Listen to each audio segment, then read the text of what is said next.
After a day of outrage, Elon Musk has reinstated the Twitter accounts of several journalists that were suspended over a controversy about publishing real-time data on the billionaire's plane. At least that is the accusation leveled by Elon Musk.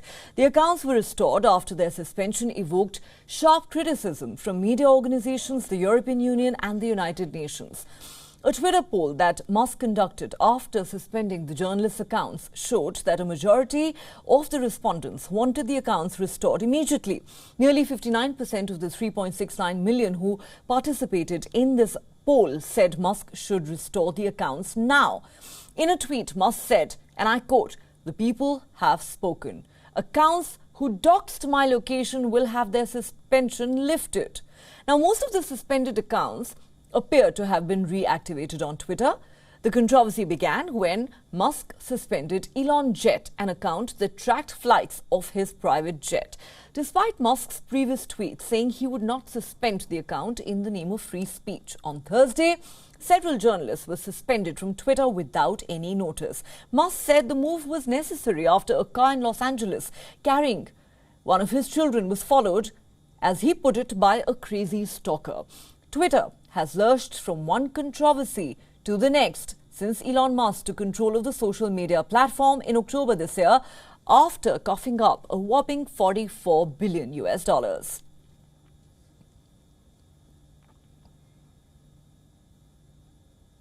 For more on this story, we're now joined by Charles Arthur, a technology journalist. Charles Arthur, thanks so much for joining us here on WION.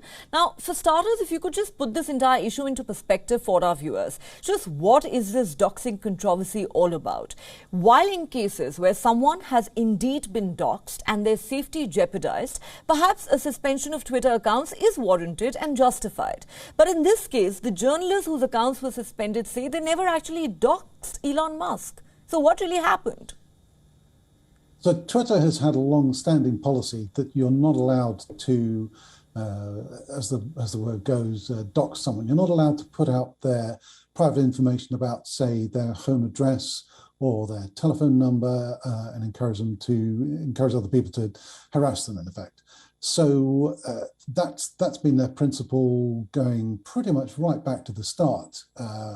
And what's happened here is that Elon Musk is claiming that the Elon Jet account, which tweeted the location of his private jet according to data that is sent out publicly by the transponder on the jet, which basically tells other aircraft where it is, that the account which was doing this, which he had first said he was going to leave on Twitter in the name of free speech, he's now saying that it's a danger to his family. And there was a discussion about this. The Elon Jet account, as you say, was suspended. And then other accounts which did the same sorts of things, set up by a guy called Jack Sweeney, those were also suspended. The other ones which provided information about jets belonging to oligarchs or to Vladimir Putin, people like that. And also Jack Sweeney's account was suspended. And so obviously journalists got interested in this because it's a frank hypocrisy of Elon Musk to say one week, well, I'm not going to suspend this account. And then he does suspend it. So they were discussing this, they were writing about it, and then he suspended their accounts on the pretext that they were linking to his real-time information, and he calls these assassination coordinates.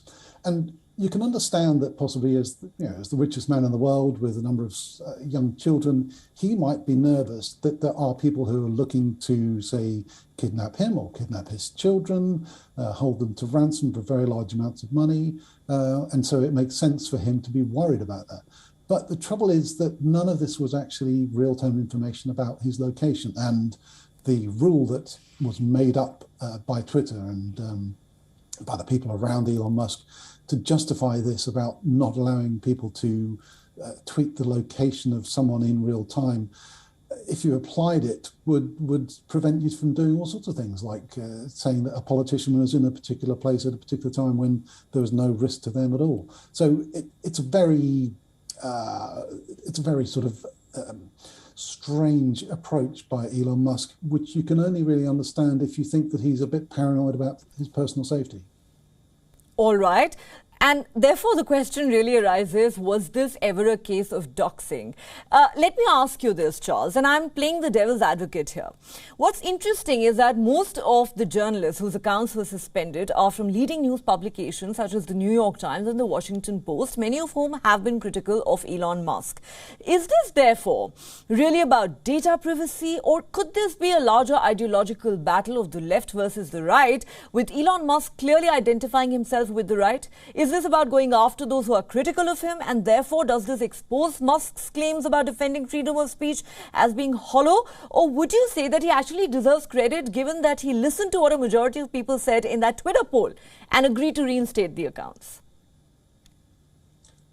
I don't think it makes sense to try to analyse his actions in a left versus right sort of way. So like I say, I think that he may be paranoid about his personal safety, about his children's personal safety, and that some of the experiences he's had have freaked him out recently. And you could sort of imagine that, if there are bad people who wanted to carry out that sort of thing, they would do it. The trouble is that taking those accounts down doesn't actually remove that information. Bad people will always find a way to get that information.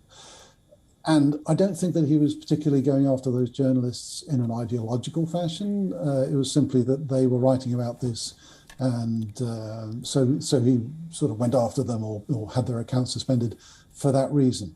And sure, yes, it's hypocritical what he's doing in terms of the free speech thing, but consistency is not his long suit. He's shown in the past few weeks that he's enormously inconsistent in what he does. He simply does what suits him at the time, and what he has said before has no consequence. Right. Consistency is clearly not one of Elon Musk's strong suits. Always expect the unexpected, I guess, from the man. But Charles Arthur, thank you so much for speaking to WION.